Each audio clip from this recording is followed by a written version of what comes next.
out with me and I just would fall asleep. I think it's so good for your brain.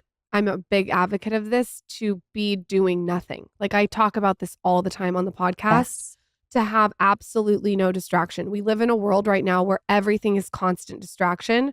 So as much as I'm like, that's fucked up that they don't give you any like technology or book or whatever, it actually was probably really transformative for you to be able to just be quiet with yourself. Absolutely. That's something that I have experienced with my insomnia journey. Like I would go 7 days with no sleep, and then like 3 months, like it was like you have to go to the hospital at some point. What kicked on insomnia for you? You know, I don't know. It would just happen. Whether when I traveled a lot. Thing? Yeah, and apparently insomnia in general is like the phobia of not being able to fall asleep. Like my body thought it was an actual threat to me to not sleep. So I was like in fight or flight at nighttime. Like it just freaked me out. Was there like an event or something where you first remember this starting to kick on? I think just focusing on it too much. I think learning about focusing on not sleeping. I think feeding it, it's like, that's how insomnia is. If you feed it, like it's going to be more of a thing. That just really messed it up for me. And then it would be like a few days of not getting sleep. And then that's all I'm thinking about. And then I would travel and then I'm thinking about sleep. And that was a lot, but it was funny. Maybe a few weeks, maybe a month ago, I finally was like, I keep using, I need to do this type of routine at night to fall asleep. I need to take this. I need to have this tea. I need to do this.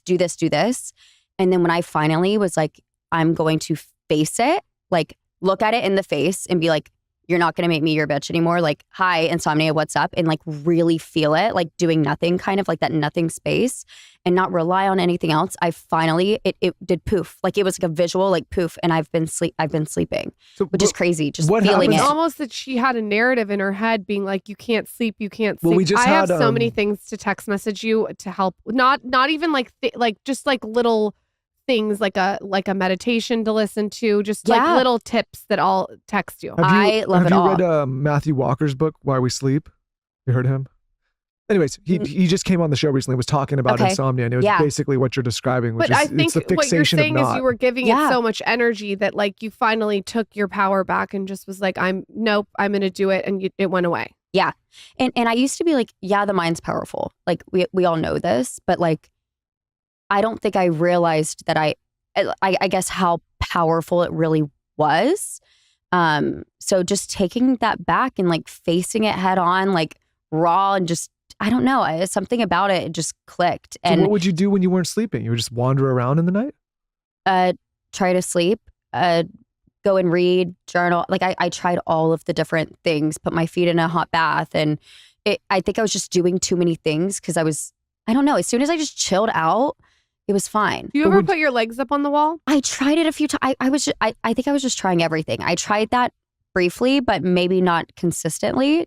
Is it helpful? Yeah, if you just like when you're getting ready to go to sleep, you put your legs up on the wall and it just relaxes your nervous system. But would you sleep at all, or would it just be like you would just be up all night? When you say 7 days, I'm dying. I would be the finished. Biggest cunt on the planet that anyone has ever seen if I didn't sleep for 7 days. Like, what did that do to your mental health? So when I was in Barcelona to get my wedding dress last year, that's when I didn't sleep at all. So there was nothing. I was like, wow, I didn't sleep. And then it'd be like 6 a.m. and I was like, okay, I can handle like 2 days and then day 3. And then it was day 4. And like, it just kept going. And I was like, I feel really not good. Like, I don't know what to do. And I was like so upset. And I was like trying to enjoy the trip because it was such a beautiful trip. And I got to bring my mom to Barcelona. And the parts that were great were really great. But I was like, wow, there's clearly an issue. Like something's off. I ended up seeing a naturopath and getting blood work and just acupuncture, all the kind of stuff, because I was like, I'm clearly off. And I've very luckily not had a bunch of health issues in my life.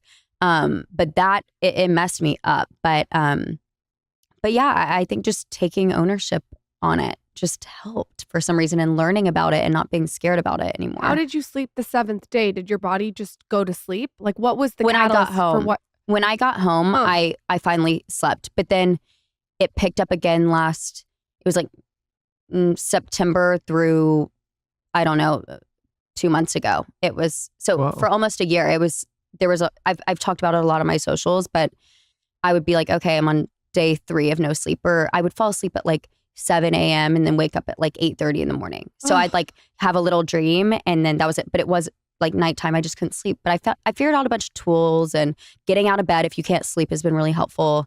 But yeah, I mean, it was a bitch. It was awful. But have you ever tried, this is an, I'm going to text you this.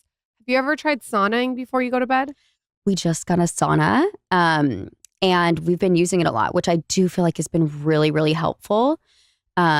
I heard somebody talking about it in the hallway when I was sitting in the entryway. I don't know who it was, but how some places just like make your nervous system like, I don't know, just so much. I don't know if it was one of you guys. That was Kat from Ritual and me talking about. Okay. It's called overstimuli. Like you're too much stimulus. Yep.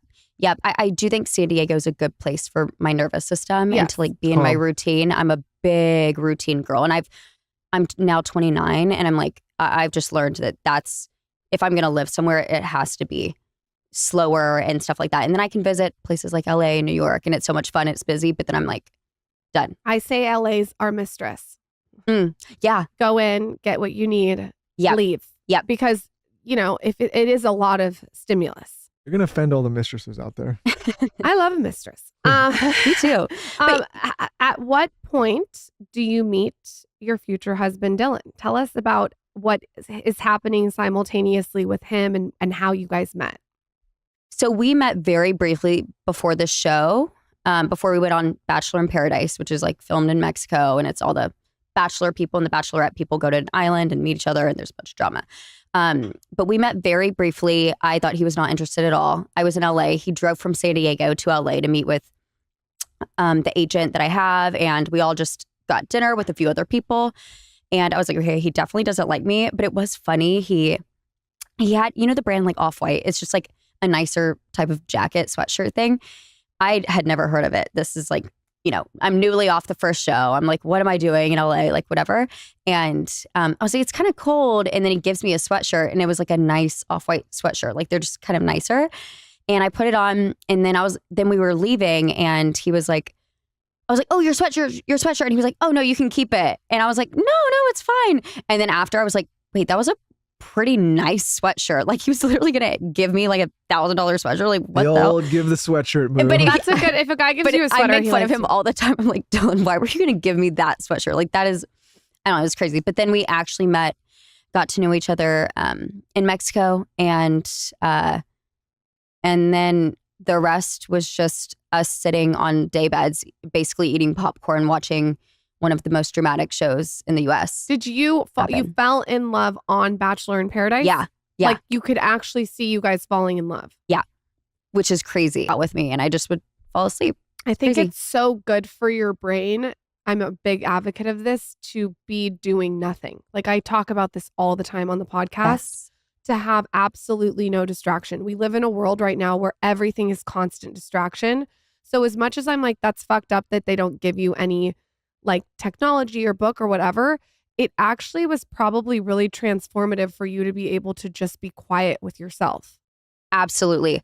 That's something that I have experienced with my insomnia journey. Like, I would go 7 days with no sleep, and then like 3 months, like it was like, you have to go to the hospital at some point. What kicked on insomnia for you? I don't know. It would just happen.